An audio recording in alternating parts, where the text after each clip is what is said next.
Imaginez un pays où chaque rue raconte l'histoire de conflits passés, et pourtant où la jeunesse et l'énergie façonnent un avenir plein de surprises. Bienvenue au Kosovo. Nous avons franchi la frontière albanaise pour rejoindre Prizren, la deuxième plus grande ville du pays. Dès les premiers instants, nous avons ressenti l'atmosphère unique de cette ville historique, avec ses rues pavées, ses cafés animés et cette impression d'être véritablement au cœur des Balkans.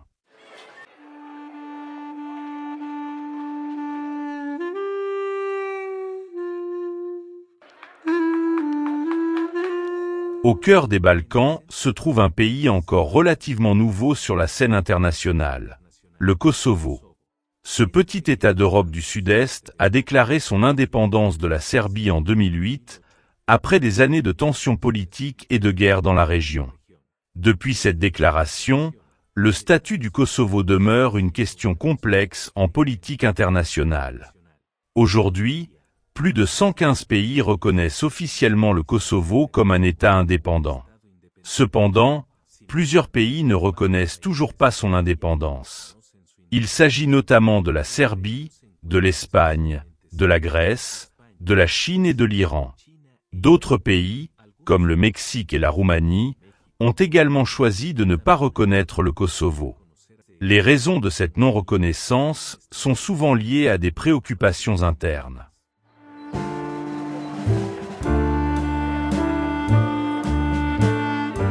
Plusieurs États craignent que la reconnaissance du Kosovo n'encourage les mouvements séparatistes sur leur territoire. L'Espagne, par exemple, doit gérer la question catalane, tandis que d'autres pays sont confrontés à leur propre région autonome. Malgré ces débats politiques, le Kosovo continue d'exister et de se développer. Sa superficie est d'environ 10 800 km² et sa population est estimée à environ 2 millions d'habitants.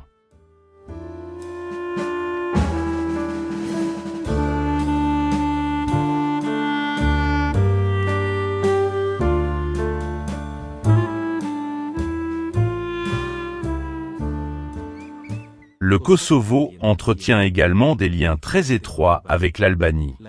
La grande majorité de la population est d'origine albanaise et parle albanais. Cette relation est parfois comparée à celle qui unit la Grèce et Chypre, deux territoires politiquement distincts mais très proches culturellement, historiquement et linguistiquement. Environ 95% de la population parle albanais. Parmi les autres langues présentes dans le pays figurent le serbe, le turc et le bosnien, parlés par diverses minorités.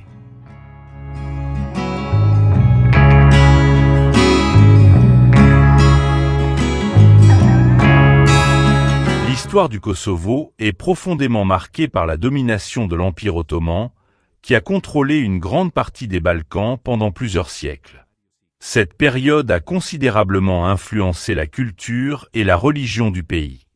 Aujourd'hui, la majorité de la population du Kosovo est musulmane. Selon diverses estimations démographiques, entre 90 et 95% de la population se déclare musulmane.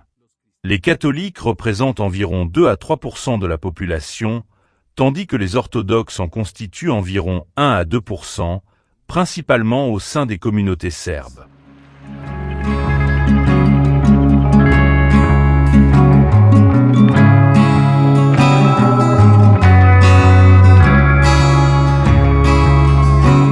Malgré cette majorité musulmane, la société kosovare est généralement considérée comme très occidentalisée.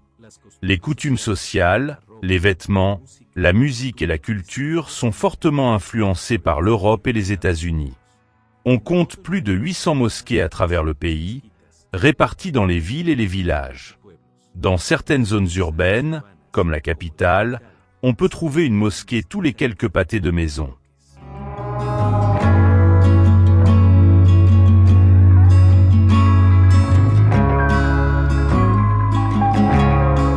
En Europe, très peu de pays ont une population majoritairement musulmane. Les principaux sont le Kosovo, l'Albanie et la Bosnie-Herzégovine. La Turquie possède également une partie de son territoire en Europe et une population majoritairement musulmane, bien que la majeure partie du pays se situe en Asie. Le Kosovo est également connu pour sa population très jeune. Environ 70% de la population a moins de 35 ans, ce qui en fait l'une des populations les plus jeunes d'Europe. Sur le plan économique, le pays reste modeste mais abordable. Le salaire minimum est d'environ 300 € par mois.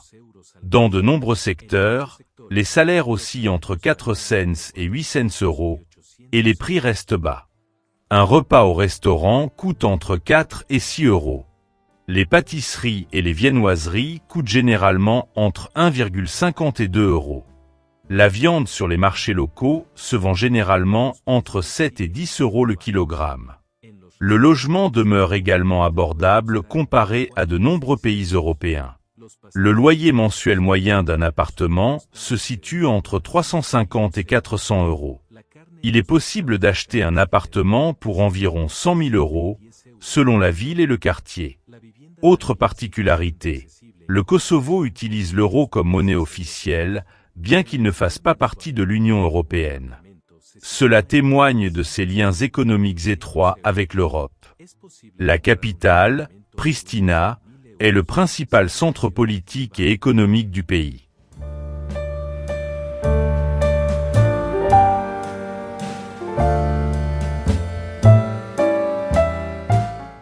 C'est une ville moderne, animée par de nombreux cafés, restaurants et une vie étudiante dynamique.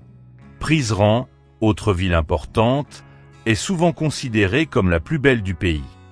Elle se distingue par son architecture historique, ses rues pavées et son atmosphère plus traditionnelle. Mitrovica illustre les tensions qui persistent dans la région. Elle est divisée entre un sud majoritairement albanais et un nord majoritairement serbe.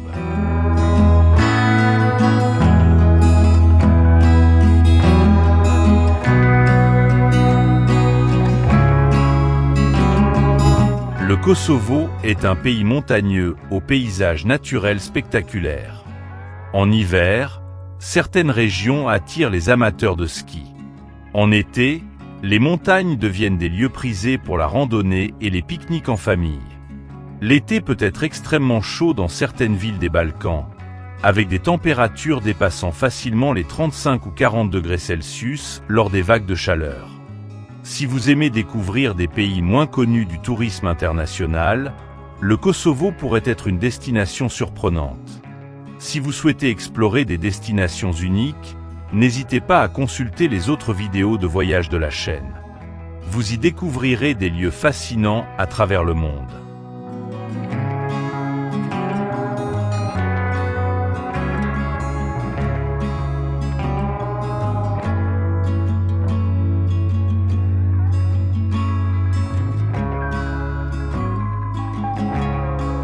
Malgré son histoire difficile et la guerre qui a marqué la région dans les années 1990, le Kosovo est aujourd'hui un pays en pleine évolution. Ses villes se modernisent progressivement et une nouvelle génération aspire à construire un avenir différent. Ce mélange d'histoire, de culture et d'influence fait du Kosovo un lieu unique dans les Balkans. Entre traditions ottomanes, héritage européen et jeunesse, le pays continue de trouver sa place dans le monde. Si ce voyage vous a plu, n'hésitez pas à consulter les autres vidéos de voyage de la chaîne et à poursuivre votre exploration du monde à travers ces documentaires.